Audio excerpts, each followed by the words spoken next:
Hello and welcome to Kirtan London Journey to Joy podcast episode number 20, I believe. This is actually the first episode of 2022, which is very, very exciting. My name is Madhva. I'm the host of the Gita podcast, which we're currently going through, and I'm joined with a good friend of mine and just an awesome person who I'm sure all of you already know who she is. But if you don't, her name is Acyuta Gopi. And she's an extremely deep spiritual person who was born into this practice of bhakti yoga, born into the philosophy which the Gita shares with us. Her family raised her with this philosophy and these teachings in her blood. And she's extremely well read. And she can pull in knowledge from so many different aspects of the Vedas. The Vedas are the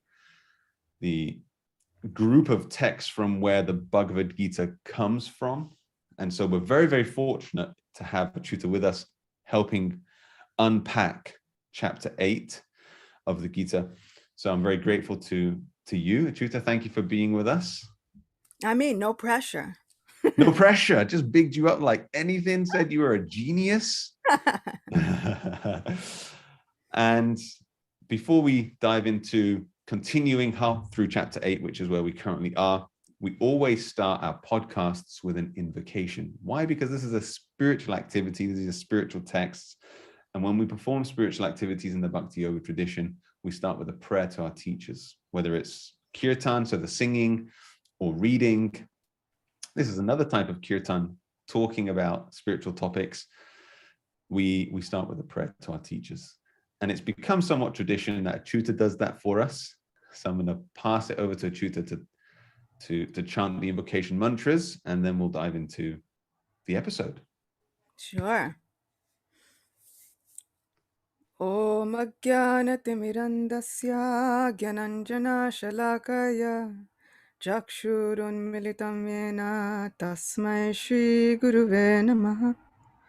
Nama Om Vishnu Padaya Krishna Pristhaya Bhutale Srimate Bhakti Vedanta Swaminiti Namine Namaste Saraswati Deve Gauravani Pracharine Nirvishesha Shunyavadi Paschatya Deshatarine Jaya Shri Krishna Chaitanya Prabhu Nityananda Shri Advaita Gadadhara Shivasadi Gaura Bhakta Vrinda Hare Krishna Krishna Krishna Hare Hare Hare Rama Rama Rama Hare Hare Vansha kalpatarubhyascha kripa sindubhya eva cha patitanam pavanebhyo vaishnavebhyo namo namaha. Wonderful. Wonderful. Thank you, Acyuta. How are you? I'm good. It's a new year, so we're good. As if like not every day could be a new year anyway, but we're good. Yeah. How's it been so far? 2022. It's been an examination in how when you dive into bhakti, even the things that you thought you like hated about life just become a little less like filled with that drudgery. So I used to say like I didn't like January. Like January, February in New York is kind of intense and austere. And I used to say that I didn't like it. And this whole January has kind of been like Krishna being like, really? You sure? Because every day with me is kind of cool. So So you're feeling the effects of practicing Krishna consciousness brighten up January and February in New York. yeah. Now, if Go that's figure. not something worth trying for, what is? Yeah. Okay, wonderful. So you had a nice start to the year, and it's been a bhakti, Krishna, God-filled 2022 so far. Yeah, and I'm kind of hoping that it continues that way in a mood of like gratitude instead of like the stress-filled one where you can seek shelter like, oh God, please help, every moment being that like crisis of surrender. Yeah. So I'm hoping that it continues to be this like gratitude preemptive surrender so that I don't feel like dragged to it so much. Yeah, I know I definitely need some more of the dragging type surrender. I see it and I feel it and I'm afraid of it. But I know that that's, yeah, I'm not quite leaning on that. That's not necessarily true. What my 2022 so far, the short year that it's been, has been slowly getting into the swing of it. I found in December, especially over the holiday period, there was so much out of routine going on that I was struggling with the things that I really wanted to do. So my daily practices and my consistency and my regulation. And January, I thought, but because it was trying to get back on track, it was a little slow to start, but I'm feeling it this last 3-4 days. It started to, okay, I'm getting back to where I wanted to be now. So it's been a slow start, but I'm feeling good. I'm feeling positive, and possibly with a little more maturity than previous years, just knowing that it is what it is. Just keep trying, pick yourself up. So, but I'm Wow. happy. Been a good New Year. Please know I'm sending all the prayers and good wishes for this like momentum. Yeah, thank you. Yeah. So, with that being said, this is part of that upward hill that I'm feeling slowly as we move into this year. And it's diving back into the Bhagavad-Gita and reconnecting with the lessons that the Gita has to share with us to help navigate our life into a place of what I like to call enlightened self-interest.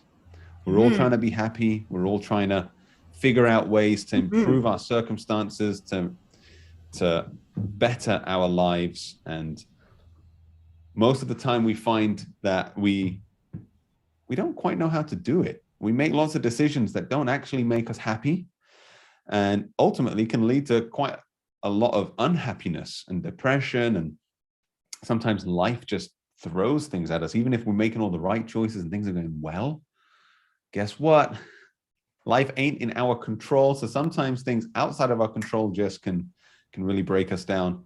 And so the knowledge that we are diving into here, the knowledge that we're going to be reading and discussing, is there to help us really navigate those challenging times and to lift us up, to give us the answers that mainstream sources of information that we typically encounter, they don't share with us.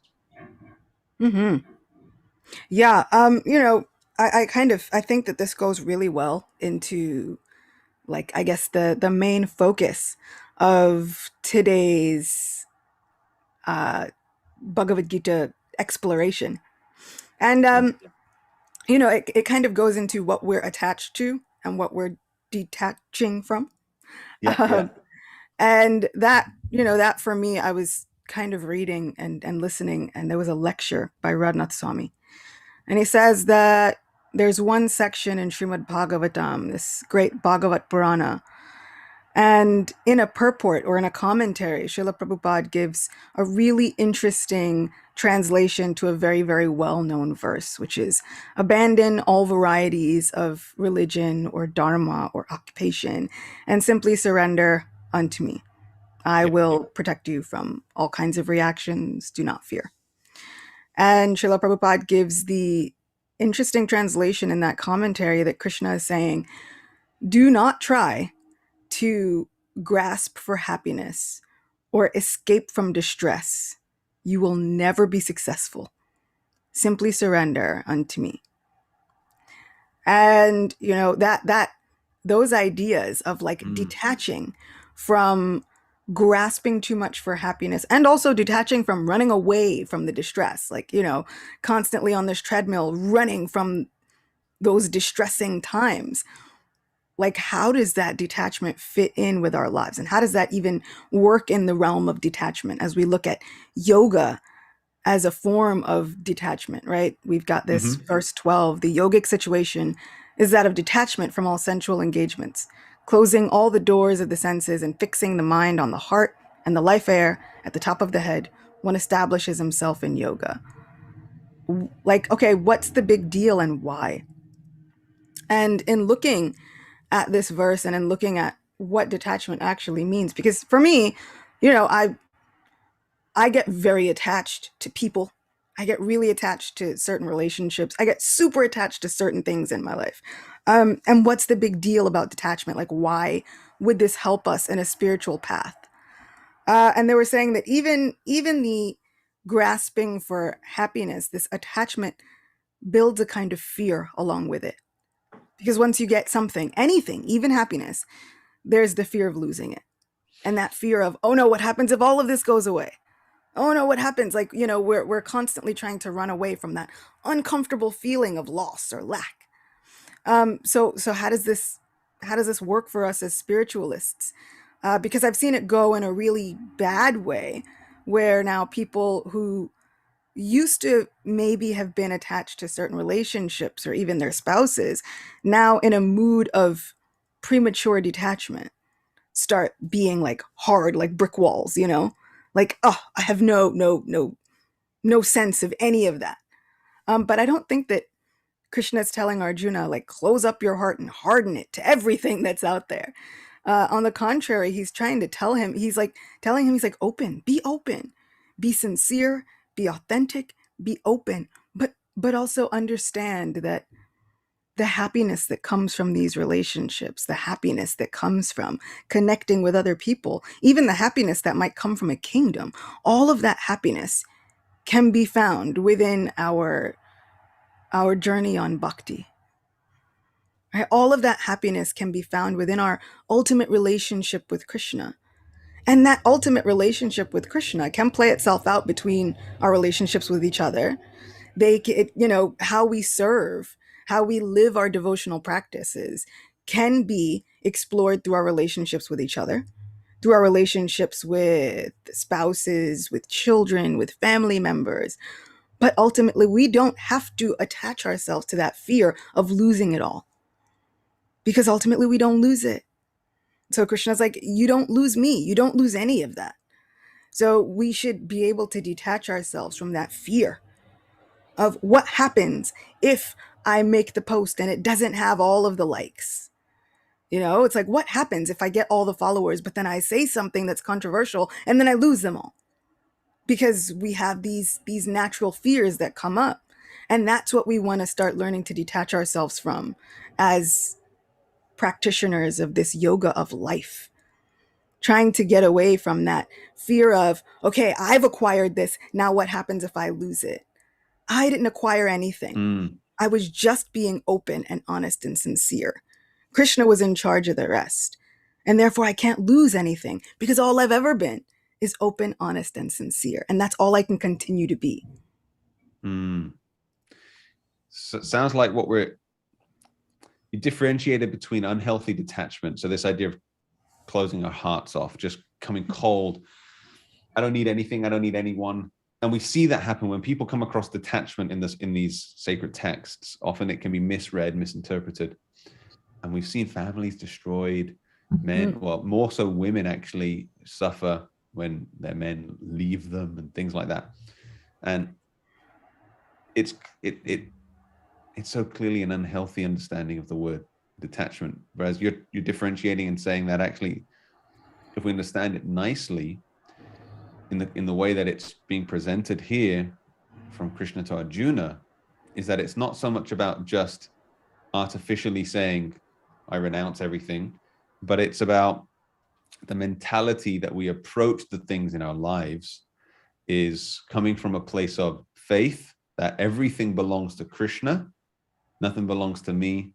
I can't lose anything anyway because it's all Krishna's. And then we approach each of those interactions with that perspective, and that just creates beauty in all of our interactions rather than fear of loss and like that, more or less. Absolutely. And then we enter into each situation and each possible outcome of life with the idea of, okay, what opportunity is this giving me to serve? How can I find my friend in this situation? And then how can I serve? Whether it's a family member, whether it's a person that we meet on the street, whether it's just somebody with a problem who's come to us and said, do you have an answer? Like, how can I serve? Instead of looking at this as, oh, this is my person, this is my therapy session, my, like you said, everything belongs to Krishna, so it's not mine to lose. But Yeah. how can I serve? Yes, beautiful. So beautiful.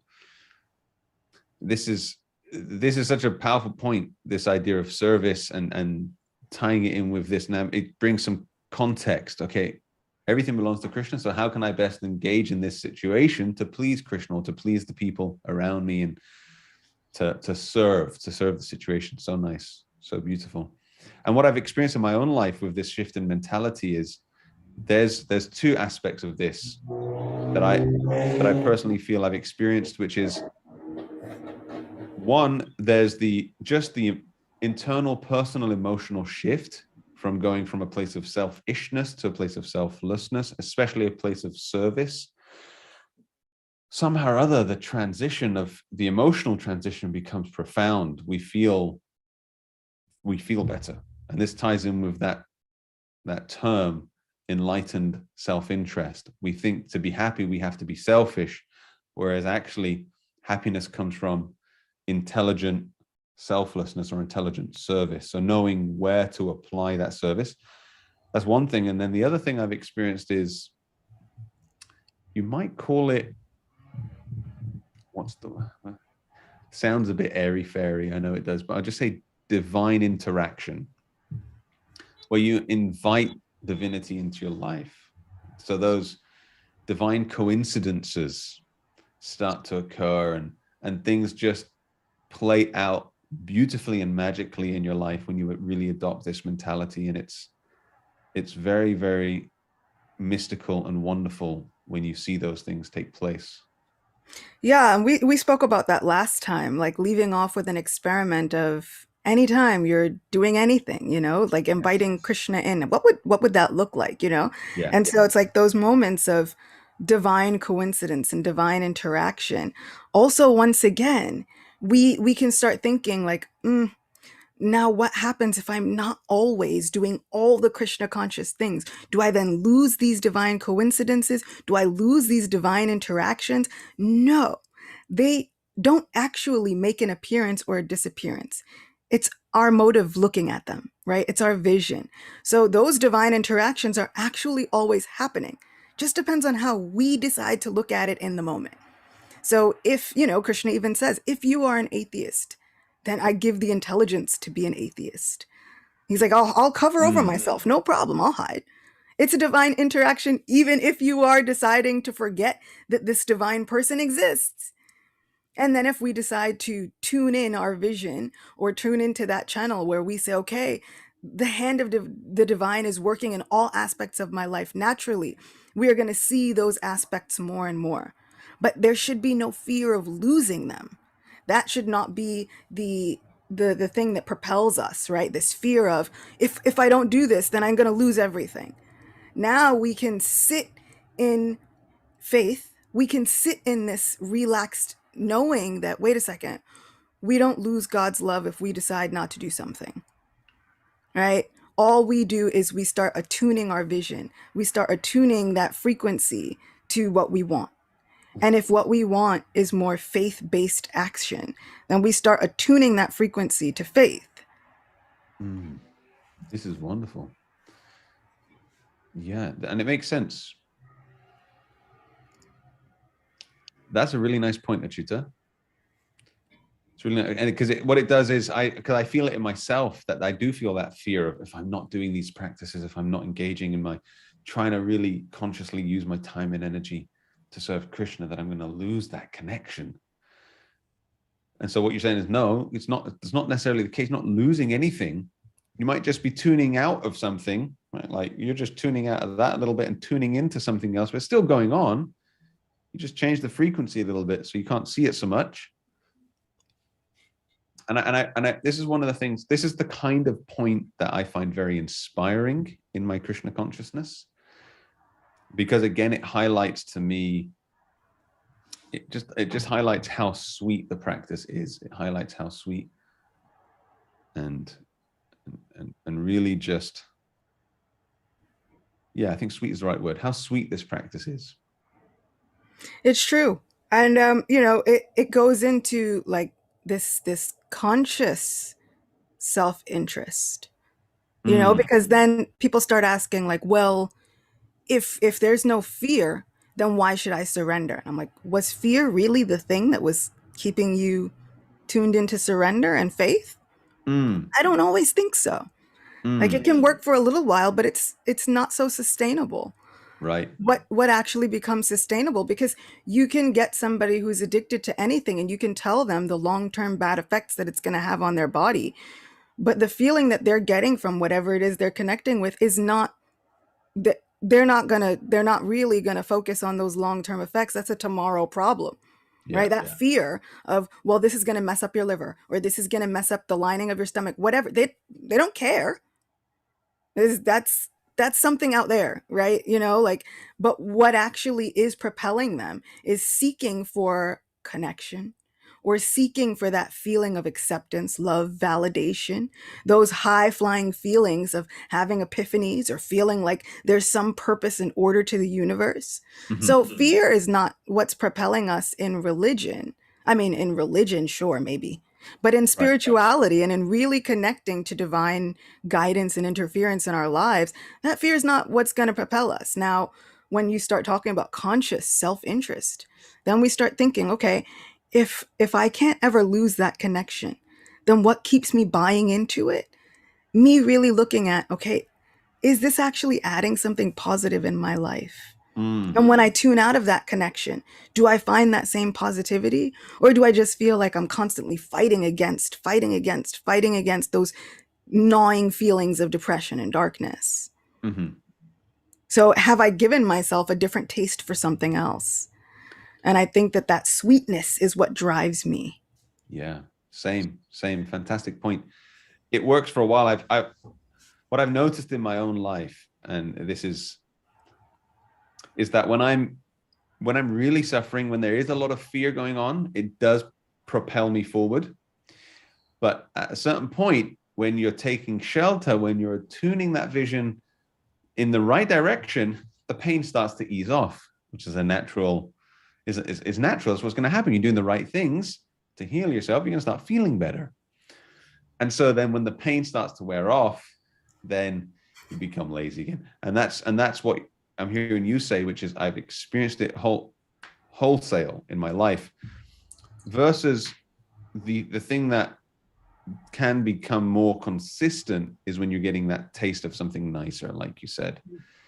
If I've only ever, and there's brings another analogy to my mind. If I've only ever tasted stale bread and someone says to me, hey, stop eating that, it's bad for you. I'm like, no, I like it. It's my stale bread. And that's all I know. No, it's my food. Leave me alone. And then if I taste a mango or something like that, then I say, Or even oh, fresh bread, like straight out of the oven. or a fresh loaf of bread, exactly, something nice and hot and out of the oven and good quality sourdough loaf of whatever it might be. Then I'm gonna say, oh, okay, I don't want that so much anymore. I'm gonna have that. So, but in order to get to that, you've got to put in a little effort to start, right? So maybe the fear is a nice starting impetus. It can be. And it's that courage of detachment. There is something so much better, juicier, warmer, more nutritious, more filling. There is something out there that somebody has seen and now they're trying to tell you about it. There's that little bit of courage of having faith in what somebody else is saying. And that's exactly what we get with Bhagavad-Gita. You know, Bhagavad-Gita, Krishna is like, look, you guys have been struggling for a really long time with some stale bread and you think you're content with it. Yeah, Just open up to the idea that there could be something fresher. And we are steadily clinging to our stale bread.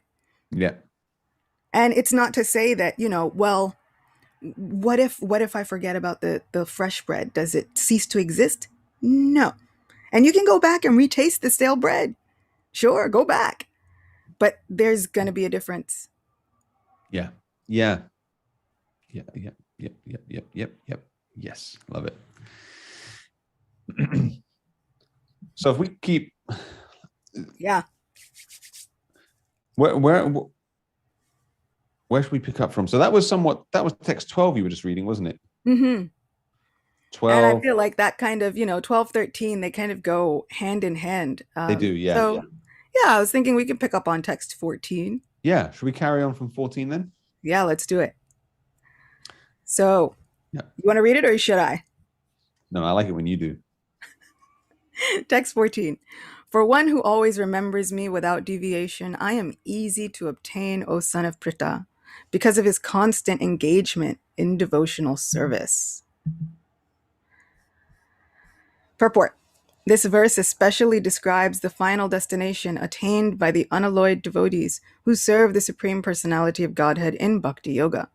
Previous verses have mentioned 4 different kinds of devotees: the distressed, the inquisitive, those who seek material gain, and the speculative philosophers. Different processes of liberation have also been described: Karma Yoga, Jnana Yoga, and Hatha Yoga.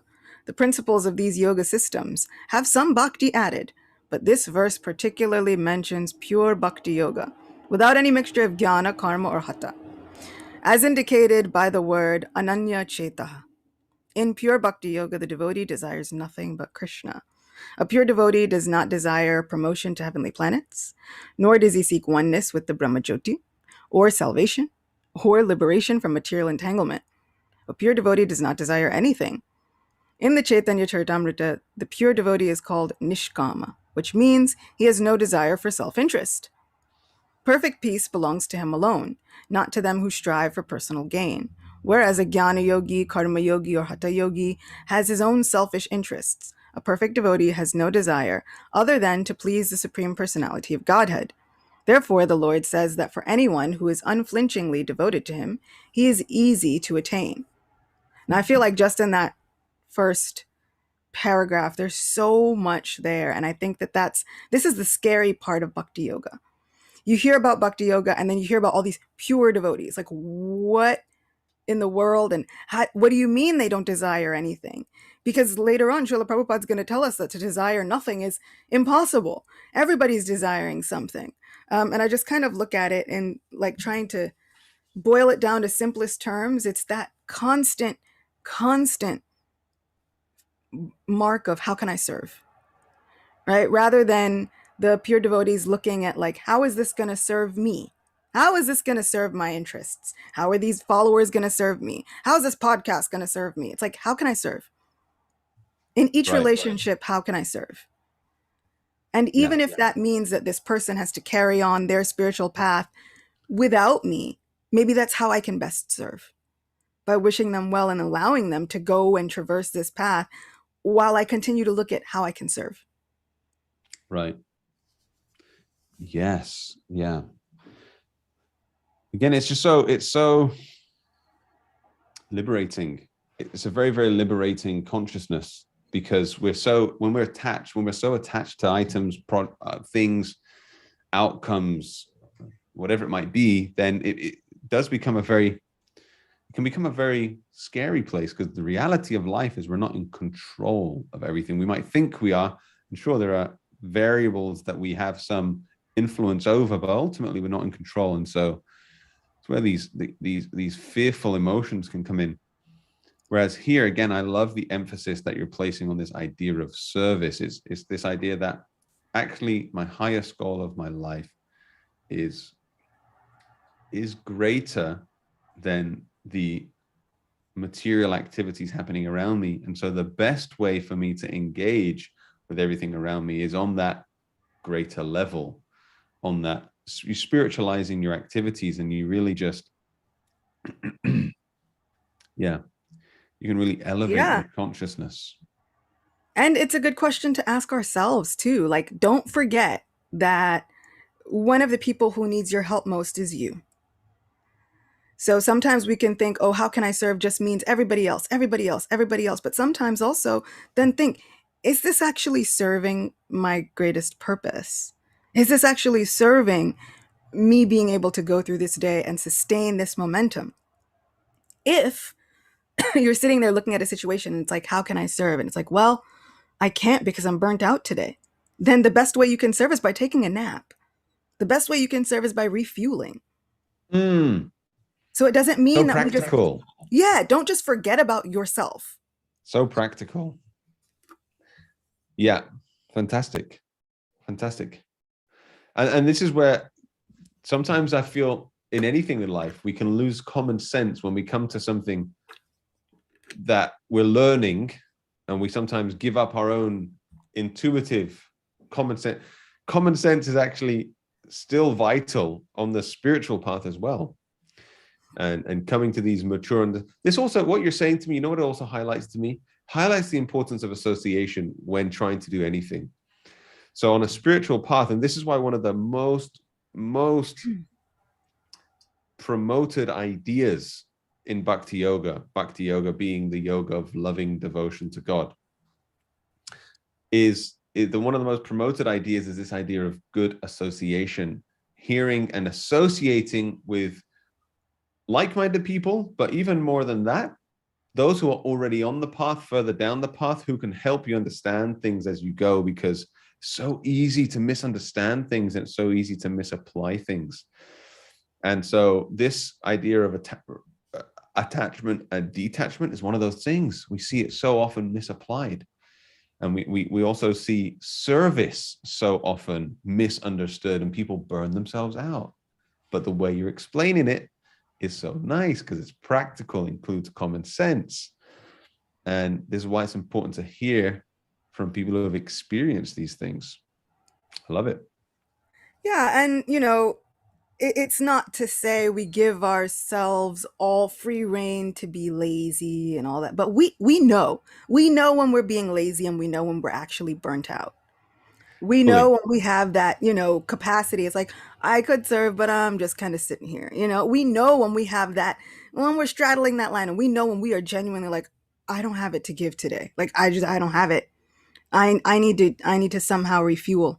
So whether that means, like you said, going and seeking out those people further down, listening to a lecture on YouTube, finding those things that uplift you, finding a TED talk that really actually is able to speak to you and keep you moving forward Yeah. before you can give to somebody. Like you really, we have to make sure that we are recharged and ready and okay.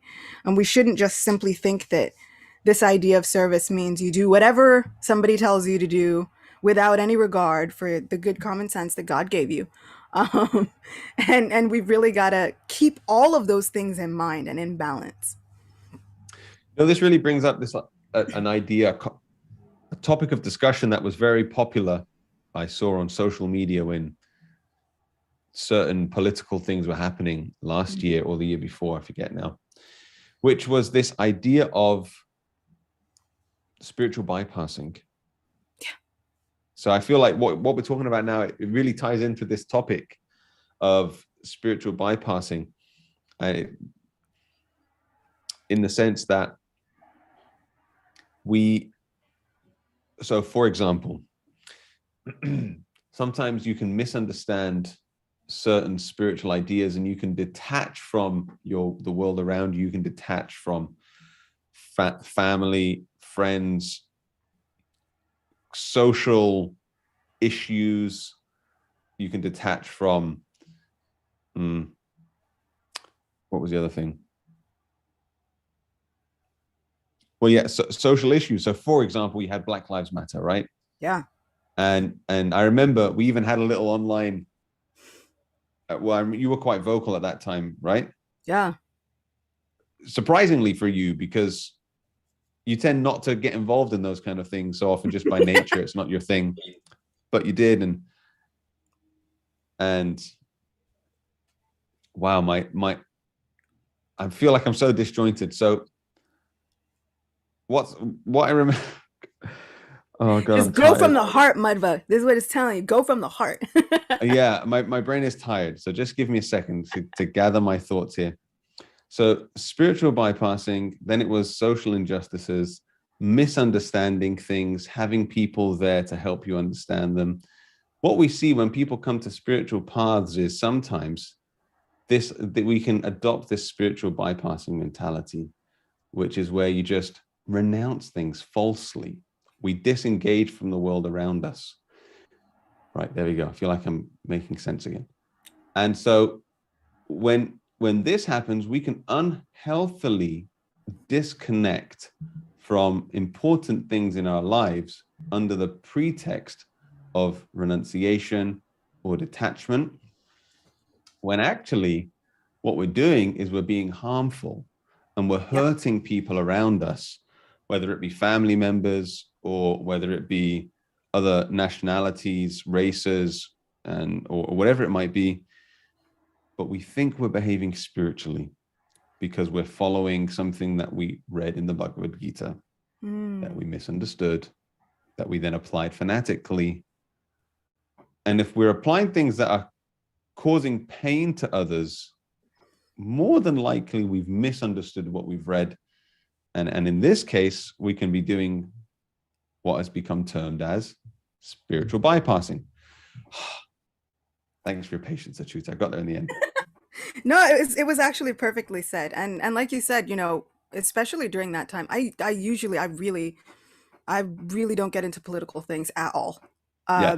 And people know me, even like Vaishnav political things. I kind of like, I stay out of it because I'm really at a point. I'm like, how can I serve? Is this actually serving? Like me getting tied up in this, is this serving? And at that point, I literally would wake up every day and ask myself, am I serving?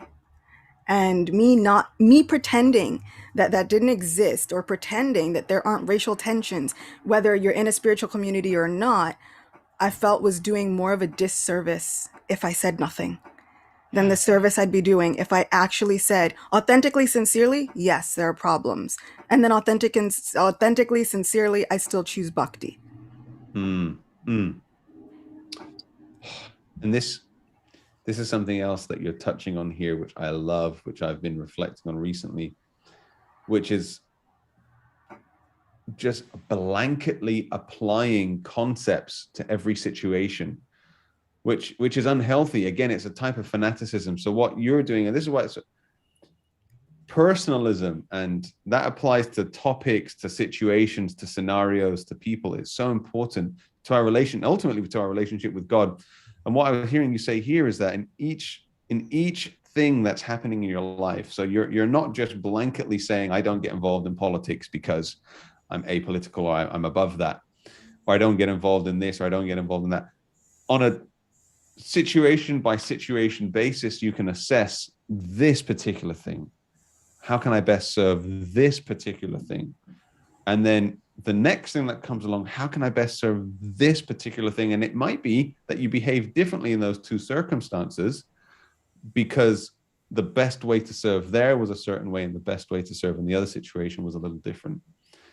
And it's so important that we develop the maturity. I feel something, again, I've been reflecting on my own life, that I developed the maturity to be able to approach circumstances with that willingness to assess that individual scenario or that individual person, or that whatever that thing is, on a personal basis.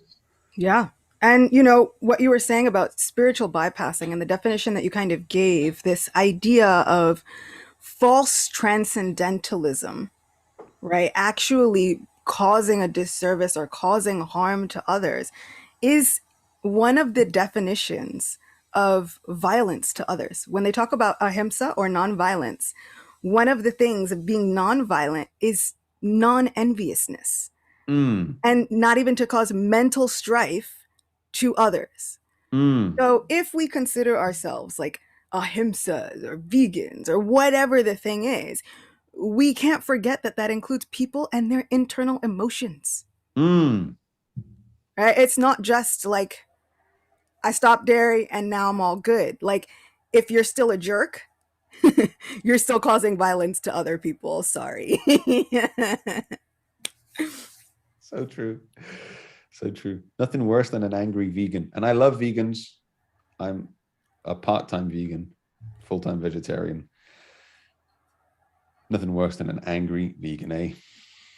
Yeah, I mean, to be honest, it's the point of that statement. I'm going to clarify because I know what my intention was. It might sound offensive, but the point is that there's nothing worse than justified fanaticism, when someone gets self-righteous about what they're doing, and then they become hateful to people who aren't doing that thing because they're now in a justified position of righteousness. And not just veganism. Veganism is just one of those things that we can see that in, but it's in anything. Typically religion, we see it in religion, we see it in anything when someone starts to think that they're better than other people. Yeah, and you know, we often lose sight of it when we come across a long commentary, but this is exactly what Srila Prabhupada is speaking about.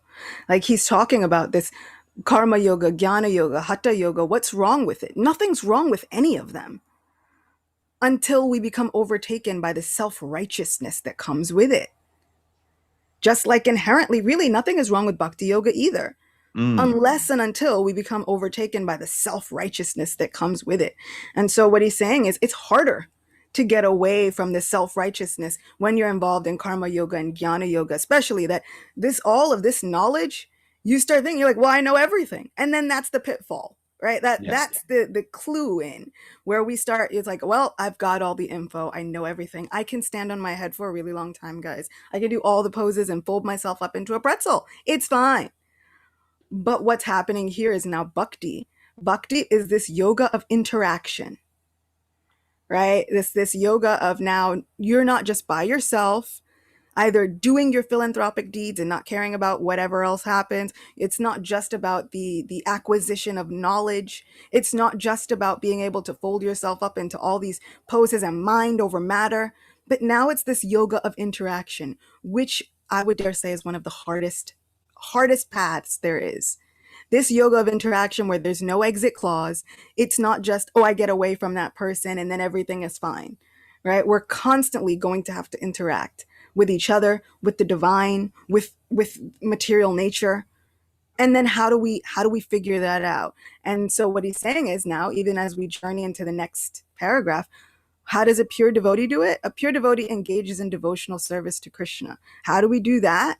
By constantly asking ourselves, how can I serve?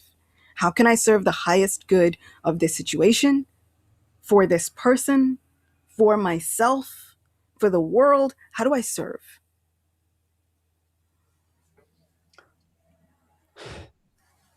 That was very, very well said. Very, very well said. And it's simple, but it's also difficult. I feel as though it takes a little maturity, it takes a little, it's so simple in the one sense, but why is it that it seems so hard to actually apply that mentality in our lives on a daily basis? How do you try to apply that on a daily basis? You know, as much as I don't like the rough times, that's when I find myself applying it the most. Yeah. Is when, you know, stuff gets real and it all hits the fan and you've got to take a really hard look at yourself and really be like, let's really assess where I am at life and where I'm going and what this icky feeling is and how to get rid of this icky feeling. And then I'm really sitting there like, well, was I actually serving in that situation, or was I just trying to get what I want without any thought of how that made anybody else feel? Or the consequences of what it meant to anybody else. I was reading a book and Bhakti Tirtha Maharaj said something that I've kind of kept ever since. It's been like a couple weeks now. And he was saying that real love in a relationship means to take responsibility and to take accountability, to hold ourselves accountable and to really take responsibility for that love. So whether it's in a relationship, meaning that we take responsibility for the products of that relationship, whether they be children or whatever else, or whether it really means that if I love somebody, I'm going to take responsibility for the fact that I'm responsible for their feelings.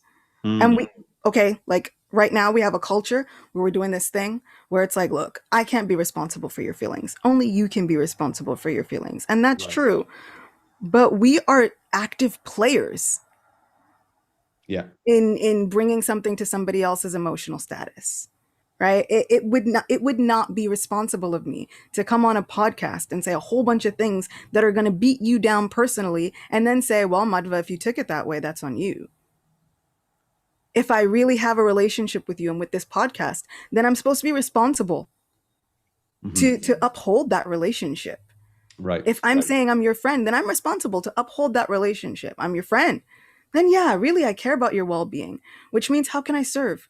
Which means that I know you. And to beat you over the head with all the things you're bad at is not the way that is going to best serve you. Mm. And then that means I get to hold myself accountable. Did I really serve in that situation? Or did I just do something that made me feel great?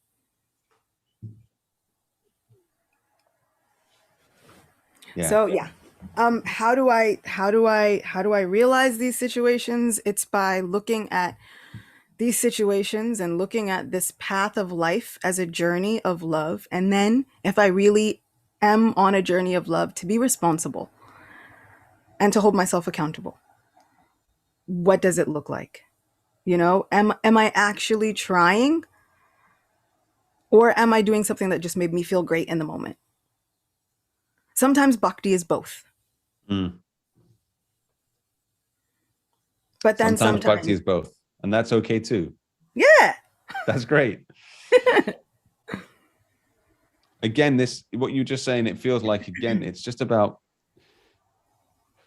a little self-awareness and the willingness to assess each scenario independently, because you might find that a certain situation you really have genuinely I love what you said, by the way, the taking responsibility.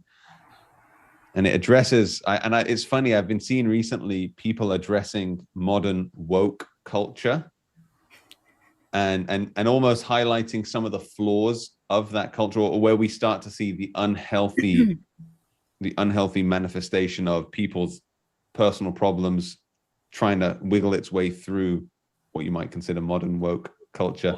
Yeah. And this is one of those things, ain't my problem, your problem, right? Yeah. So so I love that you address that. You're saying how actually if we can take responsibility for our own personal actions, and I am talking with you right now and I have an impact on how I speak to you and how I make you feel. And so it's just having that wisdom and that ability to discern, was I coming from a place of service? Was I being selfish? Was I being a little aggressive? Was I being a little rude here? Because I was hearing you say that, and I was thinking that it might be, depending on the circumstance, that you were doing all of those things, and it was there was an element of someone has, because I know I have my own emotional hookups. You might say something that triggers me, which you had no idea would Yeah. trigger me. You said it Yeah. with love, but just based off my personal life experiences, I get triggered. So again, just having that little bit of intelligence to be able to intelligence and self-reflection, that willing to look at yourself in each circumstance and say, was I serving, was I not? And Yeah. And everybody can only be responsible for themselves. So if you are a person that gets triggered by something, sometimes we have to like turn that camera back on ourselves and think, okay, what was it about what they said that triggered me? Because what did they actually say? yeah, And sometimes it can, like, sometimes they've said something incredibly triggering. Sometimes they've said something really jerky. Like, and then you're like, okay, yeah, I was right to get triggered. And then sometimes it's on us. Like, did they say something completely innocuous, but it's been weaponized against me so much yeah. that now I have to go deep and really look at, like, okay. Vocabulary is just wonderful. Thank you. So innocuous, weaponized against me. I feel like I've been cursed in this life that I have a lot of words in my my arsenal. See, my vocabulary arsenal. But in the moment that I need them, I cannot use them. It's like Karna when he needed his most powerful weapon in the moment that he really needed it against Arjuna. He was cursed that he would chariot wheel would enter the earth and he'd be unable to use his weapon, or he would forget the mantras for the weapon that he needed most. That's how I feel about big words. I know them, but I've been cursed in this life that in the moment I need them most, gone. You just used them beautifully. I appreciate it. Well, you're already on the pathway to like curing the curse. Like, if you've ever thought that you're really cursed about something, and I do this myself. If I ever feel like that feeling come up, like, oh my God, I wish, you see the way that person does it, like, I wish I could really have a command of whatever it is, kind of like that. The fastest way to undo that situation is to start praising those qualities in others. Appreciating them actually then attracts Krishna's mercy for that specific thing in your life. Did you know that? I didn't know that. I'm having Mm-hmm. a personal light bulb moment right now. I'm feeling that. Yeah.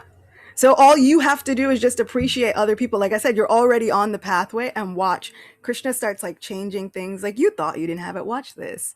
It's that attitude of really appreciation and gratitude for others that starts I love bringing that. up all the abundance in the heart. Wow, I'm going to start consciously trying to apply that principle. Thank you, Acyuta. It makes such a big difference. And so, and like I said, even for me, it's something that I try to write down and bring my resolve to, especially, resolutions, new year, is that all those things that I think that I don't have, all those things that I want in my life, whatever it is, even job wise, whatever, is just to appreciate the people that I think are doing a good job with it. The people that I think are really either having conscious relationships or whatever the case is to really appreciate those things. And you can do it publicly or not, just something that you write down in a journal or make a mental note of. But the minute we start appreciating and bringing gratitude to those things, Krishna starts making ways for it in our lives. Beautiful. Thank you for sharing that, Acyuta. And I'm gonna consciously practice that. I'm gonna consciously practice that because I need to improve my verbal game. It Yeah. was So just, this, sorry, go ahead. well, I was just going to say, looking at this, continuing in the same purport, the next paragraph just, it's just a very nice paragraph. He's talking about how, so he said, a pure devotee always engages in devotional service to Krishna in one of his various personal features. And then just moving on, bhakti yoga is very simple and pure and easy to perform. One can begin simply by chanting Hare Krishna. Okay. The Lord is merciful to all, but as we've already explained, he's especially inclined toward those who always serve him without deviation. The Lord helps such devotees in various ways. And yeah, so just to skip over the Sanskrit, the Lord gives such a devotee sufficient intelligence so that ultimately the devotee can attain him in his spiritual kingdom. I really liked this sentence as well. What I'm hearing here is that, one, the practice that is going to uplift us in our life is very simple. And it starts with the simple activity of chanting Hare Krishna, which is why this spiritual tradition became known as the Hare Krishnas. The official term for what most people think of as the Hare Krishnas is Vaishnavas. So when you trace this tradition back to its ancient roots, it's not a new spiritual cult that most people thought it was when it first traveled in bulk from the east to the west. It became known as the Hare Krishnas. It's actually a very deeply ancient spiritual culture called Vaishnavism, and we are practicing Vaishnavas. And why was I saying that? Yeah, but we've become known as the Hare Krishnas because this is what we do, because this is what it says here. It's so simple. Just start by chanting Hare Krishna. So we chant Hare Krishna a lot. This mantra, Hare Krishna, Krishna Krishna, Hare Hare, Hare Rama, Rama Rama, Hare Hare. Simply by doing that, we are inviting the Lord's special mercy. Did you hear that? Yeah, that was motorcycles on my side. No way, that was motorcycles. They were crazy loud. And the Lord gives such a devotee sufficient intelligence so that ultimately the devotee can attain him in a spiritual kingdom. This is so it's so enlivening for me. It's so encouraging. That was the word. It's so encouraging for me because I feel as though all I have to do is make the little effort, and then Krishna's going to help me. Because sometimes I feel so helpless. I don't have the strength to move forward the way that I hope to in this life. And hearing this, just all you have to do is start by simply chanting Hare Krishna, and then you're inviting the Lord to get involved in your life and to give you the sufficient intelligence to then keep moving forward down this path that we are trying to move down. Yeah, emphasis on that word start.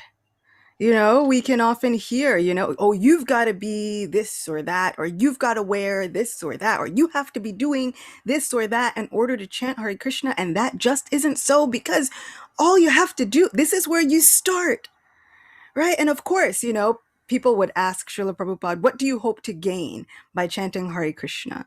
He says, we hope to gain the strength and the clarity and the devotional service to keep chanting Hare Krishna. The goal is, of course, it is the end and the means, but this is where you start.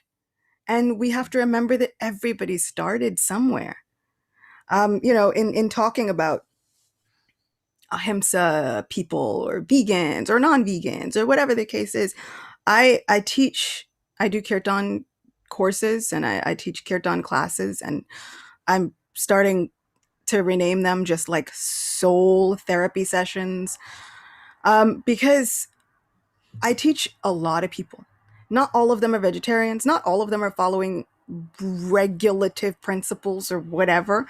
But I'd so much rather teach somebody who still was on their journey, a spiritual journey, even if they ate meat, who was able to connect with the chanting and to connect with kirtan and connect with the holy name, so much so that they felt a profound difference in their life that brought tears to their eyes, than somebody who knew every sloka, who knew every verse, who followed every regulative principle, who only ate khichdi once a day for 6 months and never did anything.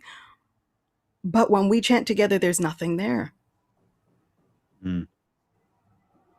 I'd much rather serve somebody with the holy name who was able to feel that shift, who was able to feel it here, regardless of what they did on the weekend, regardless of whether they drank or not, regardless of whether they eat meat or not. Like, I don't care. Yeah. Beautiful. Beautiful, a mature approach to a spiritual path. That's how I feel when I hear that you're moving past the externals, and it's more just understanding, wait, what's happening internally for a person? Is someone doing all the externals mechanically, emotionlessly, with no intention, no connection? Because we do see that too. Not to say that the externals are bad, but they're not the point necessarily. They can help us get to the point, but they can also distract us from the point sometimes when misapplied, misdone. And you're saying you'd rather go to the essence seekers, those people who are really, even wherever they're at in their practice, you'd rather spend your time with the essence seekers. Yeah, because what happens when we figure out that Bhima is a family member of Krishna, right? Pure soul. And he ate meat, like, consistently.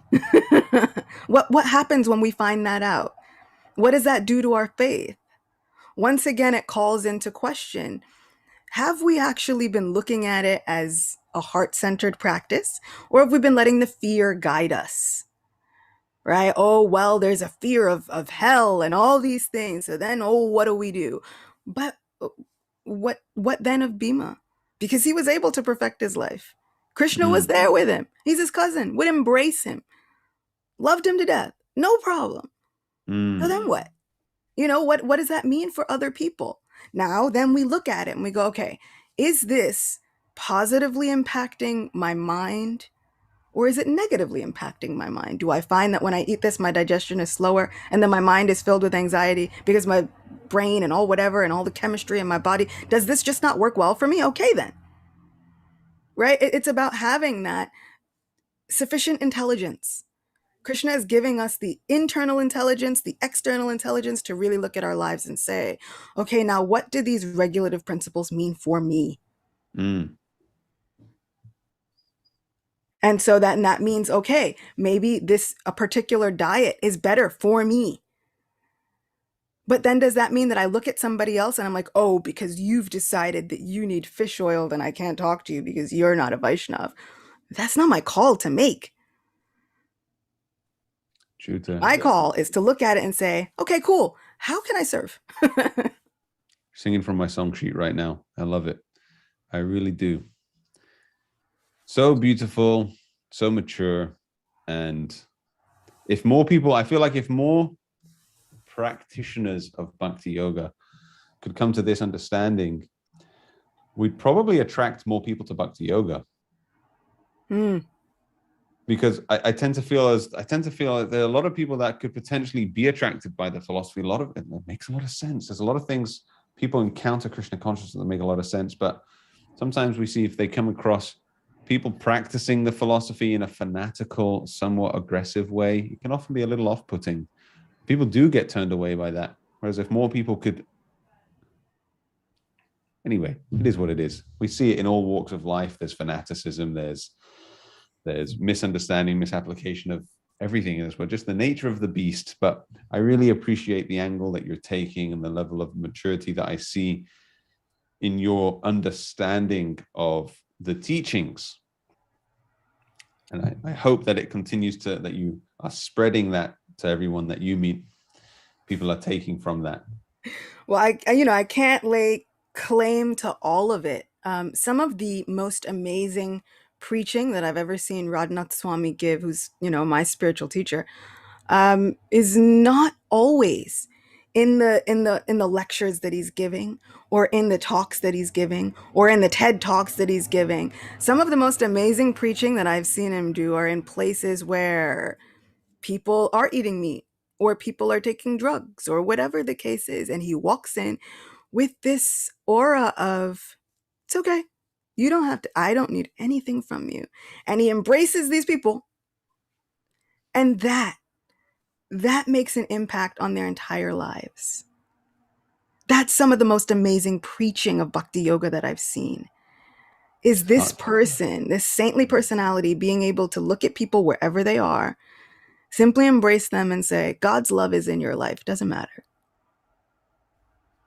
That changes their whole lives.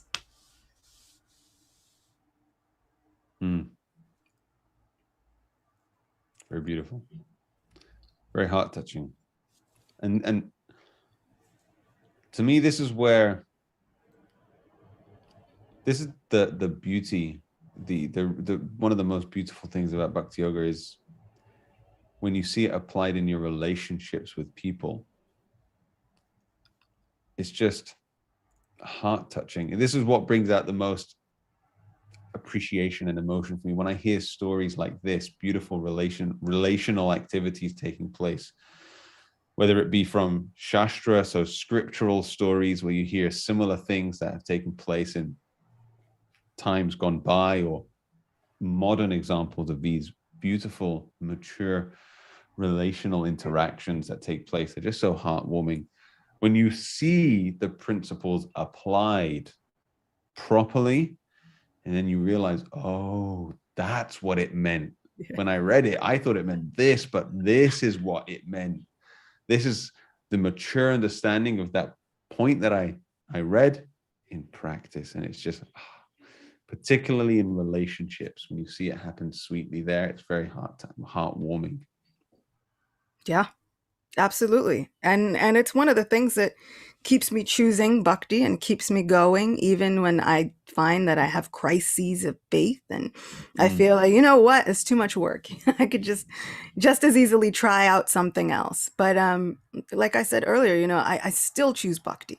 Does it have faults in the institutionalization of it? Sure. But I still choose bhakti. Why? Because I have a relationship with Krishna. And this bhakti is this yoga of interactions, of relationships. And maybe there's no exit clause for Krishna. Krishna has not taken an exit clause with me saying, you know what, you've done too much, I'm out of here. Like he's like, I'm going to stick with you through lifetimes and lifetimes and lifetimes, whether you remember me or forget me, whether you place your devotion in me or place your devotion elsewhere, I haven't accepted an exit clause. I haven't just left you to fend for yourself. I'm going to be here. Also, what you hear is, if you can hear that I banging, can. Yeah. they've been working on the heating in the building. Okay. So I kind of want them to do that. Yeah. No, that's great. No, it's fine. It's not off-putting. It sounded like drums in the background. That's kind of cool. That's what it sounded like from my side. I feel like Jumanji. Yeah. Yeah. Yes. Yeah. It did just distract me from what we were just talking. You were saying though. Oh yeah. That this bhakti yoga is not something that Krishna is like, Yes. here, just do this, and I have no knowledge of this whatsoever. I have no idea of what I'm telling you to do. Krishna's like, I've been practicing this in action for a long time. Right. All of this, perform your duty and don't be attached to the results. Krishna's given us this free will. He's created this beautiful soul. He's got it comes equipped with all this stuff, and now he's like, and I have to be detached from what you decide to do. Constantly just sitting in the heart saying, do you want me or do you want me to be over here? How can I serve? Which is really crazy to think about when the divine is now sitting there saying, how can I serve? Like, the least I can do is ask myself that question with other people. Very nice, very beautiful. One thing that was coming out for me as well, just throughout this discussion, was to highlight that it's not just that bhakti in this context is not a religious thing, because I feel as though we can see this type of bhakti within practitioners of all faiths. Bhakti is an interfaith term. It's more a description of a internal approach or direction that we take, and I've definitely encountered it in all faiths, where you see very profound practitioners, mature, deeply spiritual, learned people who really adopt bhakti into their life. And it's very beautiful, and again, it to me, it speaks to this idea of being non-judgmental, of being kind, loving, ahimsa, accepting, and non-sectarian. Like, that's your other favorite word. Non-sectarian. Yeah, that was from the last one. God, I really struggled with that word, non-sectarian. And just being, like you were talking about, Radhanath Swami, just coming in with so much love, and yourself coming in with this mood of service into each interaction, relationship that you come across. It's not unique to Krishna consciousness by any stretch. It's a beautiful quality that we see in mature spiritual practitioners, which I really feel touched in my heart when I come across it. It's so inspiring when I see it. And I'll be the first to tell you, I'm not going to get it right on all days. Of course, true. Also very true. Thank you for saying that as well. Oh my God, this is such an important point. And I feel like this is probably one of the most important points almost to raise on a regular basis in a podcast like this, where two people come down and we're speaking on a spiritual level constantly. And we're talking on possibly ideals, spiritual values, and sharing things from that level. That this is a nice reminder. Yeah. And it keeps us honest. Yeah.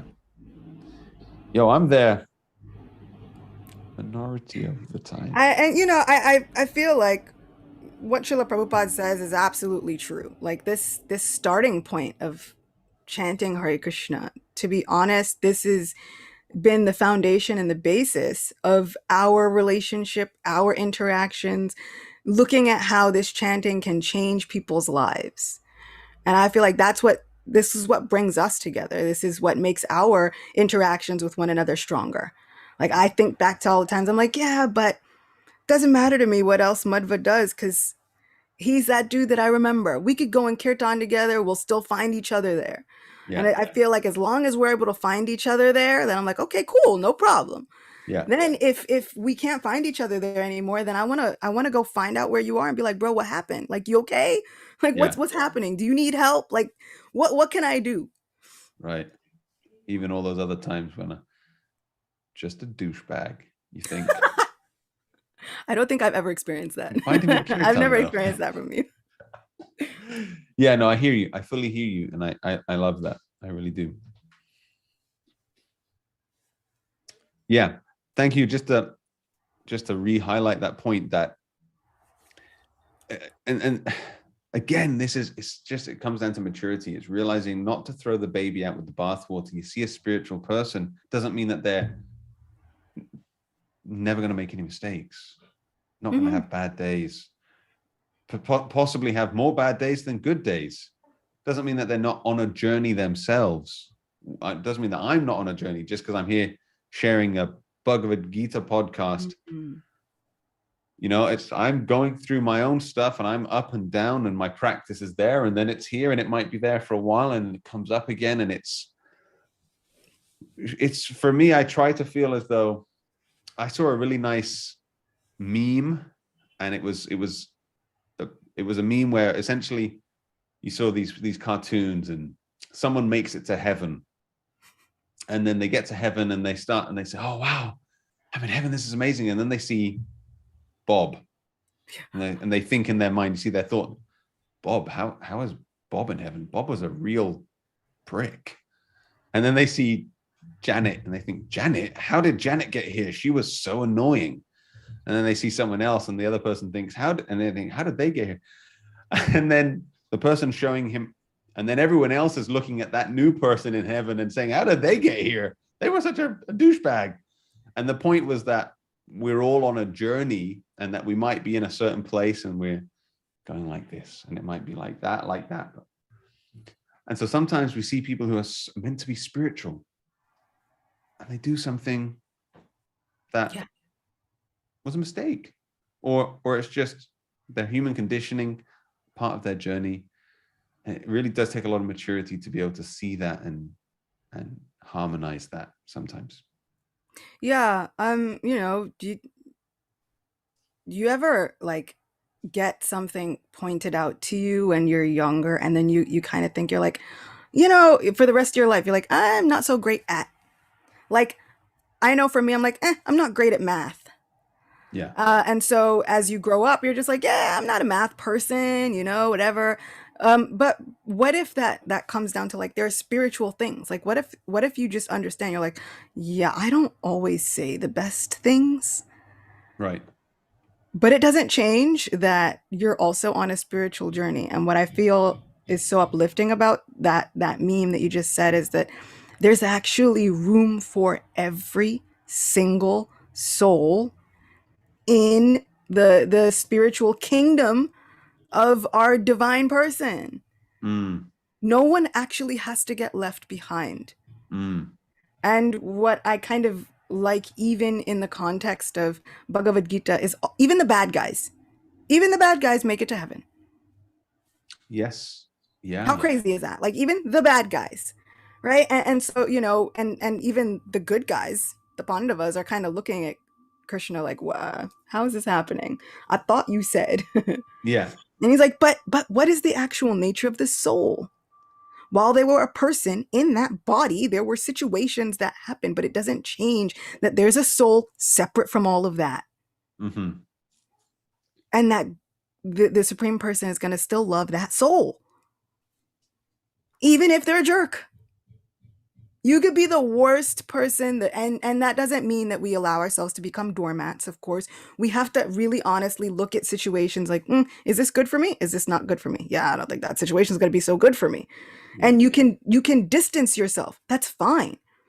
But also we should understand the real nature of what the Supreme Person is actually doing, which is like having this unconditional, overwhelming, all-encompassing love for every single soul. That's crazy. But it's also uplifting because we'll never be rejected. Ever. Very inspiring. in all the mistakes that we are bound to make. Yeah, and this really, there's a nice question that's come in on this. Manjari for Life, hello again, nice to see you. And she's asking, perhaps we can finish on this question. I think it's a really nice question, and it probably will, we can encapsulate this topic that we've just been discussing through this question. So she's saying, so getting it right on all the days, is that what makes a pure devotee? It's a fantastic question. I almost wish we could have you on with us, Manjari, to discuss it, the three of us. Yeah, tell her in 2 weeks, give her the Zoom link. She's so good. Yeah, so you're one of the reasons we host the podcast in Zoom and simultaneously stream live to YouTube is so that if anyone wants to, they can essentially become part of the podcast community, and they can join us in the Zoom link, and they can listen as they would through YouTube in Zoom. But it also gives the opportunity to get involved. So if you had a question, you can ask it live, and you can even get involved in discussing the answer of it. And like that, there's a bit more room for involvement and creating a community around the podcast. So feel free to do that as well, Manjari, at some point, maybe next time. But for now, we can discuss it. So Acyuta, what are your thoughts on this?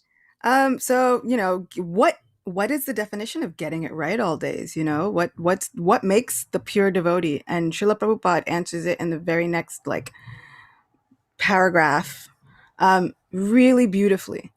The special qualification of the pure devotee is that he is always thinking of Krishna without deviation and without considering the time or place. There should be no impediments. He should be able to carry out his service anywhere and at any time. Some say that the devotee should remain in holy places like Vrindavan or some holy town where the Lord lived, but a pure devotee can live anywhere and create the atmosphere of Vrindavan by his devotional service. It was Sri Adwaita who told Lord Chaitanya, "Wherever you are, O Lord, there is Vrindavan." So what makes a pure devotee? What means getting it right? It's just that willingness to ask in every situation, how can I serve? Beautiful, beautiful, simple and understandable. This is an interesting question, because I've also been reflecting on this, and one thing that I don't feel as though I have an answer to this. I really like your answer. I feel like your answer was actually an answer, but I just add my own reflections on this, which are more perhaps takeaways to consider. But I have been reflecting on this idea of, again, there's a neophyte concept of what a pure devotee looks like. That they have to look like this, dress like that, speak like this, and behave like that. And that, unless they're doing those things, they're not a pure devotee. And of course, there are qualifications of a pure person, which we are given. So, but those, I feel, again, they're essence things. It's about what are they doing. The external might look different. But more than that, what I'm trying to understand is, again, perhaps it ties in with that meme I talked about earlier, is that we might not. Yeah, what is a pure devotee? It might not be the pristine, clean, somewhat stereotype image that we sometimes paint that picture in our own minds. Yeah, to be honest, pure devotee has nothing to do with the externals. Yeah. Absolutely nothing. I had just posted a quote where Radhanath Swami was saying, he's like, pure devotee has nothing to do with the tilak markings on your face, or the Right. kanti mala, or the tulsi beads around your neck, or Yeah. if you wear all the things, or if you wear none of the things. It has nothing to do with that, and everything to do with character. Yeah. And so that's what I think we've been building up with, especially our conversation on this Journey to Joy podcast, is what does spiritual character actually look like? And that spiritual character is it's like conscious self-interest, right? Yeah. Really, actually, spiritual self-interest. What is in my spiritual self-interest right now? Yeah. Yeah. What is in this? What is in the interest of my actual self? Which, if we look, Bhagavad-Gita, Sri Krishna says, I am the self, right? So what is in that best interest of my actual self, right? Apart from the bodily confines and all of the things, but how can I act and live and be in such a way that it brings balance between all those two things, right? Because I'm still embodied. It's very difficult for me to forget that I have a body, right? There are functions that go on every day with this body, but how can I bring it in balance in also acknowledging that, but I'm more than this. Mm-hmm. And in each situation and an interaction, like what does it mean to serve? Sometimes what it means to serve is just to listen to somebody vent. Sometimes I don't need your solutions. Sometimes I don't need us to save them. Sometimes I just need, like, okay, now the best way I can serve is just to really actively listen to you. And then to say, wow, I'm really sorry that happened. Sometimes the best way we can serve is to say, I have to be too busy searching out this spiritual sweetness to get caught up in all the things that are going to make me depressed, because I know myself. I know my mind. My mind will latch on to the depressing thoughts. All the thoughts that tell me I can't do this, I won't be this, I won't ever get to that point. Sometimes my biggest way to serve and the biggest self-interest is to say I have to be too busy to Right. give my mind that leeway. Mm-hmm. And then sometimes the best way to serve is to say, okay, I've got a kind word. I've got a kind reminder, a Mm. compassionate reminder that, okay, somebody's going through something rough and tough. Maybe the best thing is not for me to reform their whole personality right now or tell them, well, you need to be a vegetarian first for me to tell you all this. No, maybe the best way for me to serve in that situation is look at what this person is going through and then say, well, you'll never, ever be abandoned. God has not abandoned you. You've got somebody on your side. And it doesn't take anything more than 5 seconds of us chanting this one mantra together to free us from whatever situation we're going through. Then maybe you don't have to turn them on to vegetarianism. Maybe Krishna does that for you. Yeah. Beautiful. So well explained, as always, eloquent. And I love that we just had time to see one more comment come in as well from Jitender, that the first devotee I worked with advised me I should not be bearded. Appearance was everything. Good to hear your take on this. Well, Wow. thank you for your feedback. Glad to hear it. This is definitely, I'm sharing my personal humble opinion here. And I'm sure you look fantastic with a beard, Jitender. You can be a great Vaishnava with a beard. That's my humble opinion. Yeah. But and let's not forget that there are loads of cultures and there are loads of places where beards and certain things are actually really important. So what happens if you come from a Sikh community where beards are super important? What happens then? Maybe the best preaching you can do is to be a bhakti yogi and be all the things. And your facial hair might not like, it doesn't matter in the course of you performing your devotional service. But maybe that beard being so important in in a certain culture preaches to other people that, hey, look, you can do this. Maybe it doesn't mean taking away everything. Maybe it just means adding in this little bit. Mm, mm, mm. Sometimes we see this approach. People think that their internals will be led by their externals. And fine, there's perhaps some truth in that, but it often is taken too far. We see that. Whereas my feeling is let the internals guide the externals. So you might find that at a certain point in your life, in your internal space, that internal space is guiding you. Actually, better to have a beard right now. It's going to be better for me. Whereas you might find another point in your life, your internal space might be saying, you know what, right now, better I shave up. And so let the internals guide the externals. Yeah, I think that is the real definition of spiritual renunciation and detachment. What's happening internally? Like you said, let the internals guide the externals. That's how we reach this real idea of detachment and renunciation. Mm. Thank you so much, Acyuta, for another wonderful, very, very engaging, thoughtful, and hopefully helpful discussion for our listeners. We are now on text 15, which is, we'll pick up on text 15.